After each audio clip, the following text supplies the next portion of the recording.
नमस्कार. नाही, मला नाशिक जिल्ह्याच्या बद्दल हा निकाल अपेक्षितच होता आणि म्हणूनच आपण दोन अपक्ष उमेदवार जळगाव जिल्ह्यासाठी दिलेले होते. परंतु शिवसेनेचे मुख्य नेते तथा या राज्याचे उपमुख्यमंत्री आदरणीय एकनाथजी बोलून घेतलं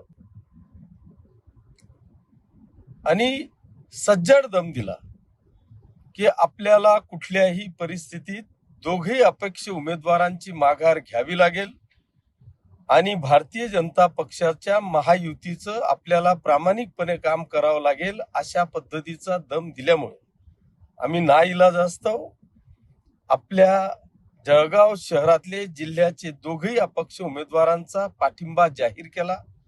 नुसताच जाहीर केला नाही तर 100% शिवसेनेच्या सगळ्याच आमदारांनी किंवा आमच्या नगरसेवकांनी प्रामाणिकपणे नुसतं एकच काम केलं नाही तर सेकंड वोटिंग सुद्धा, सेकंड प्रेफरन्स सुद्धा शिवसेनेच्या अपक्ष उमेदवाराला दिला नाही.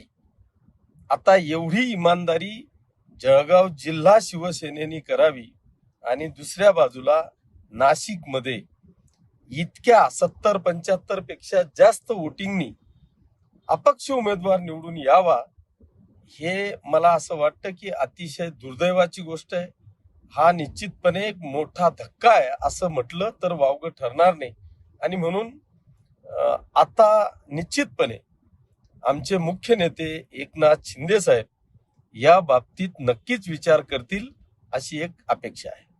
धन्यवाद.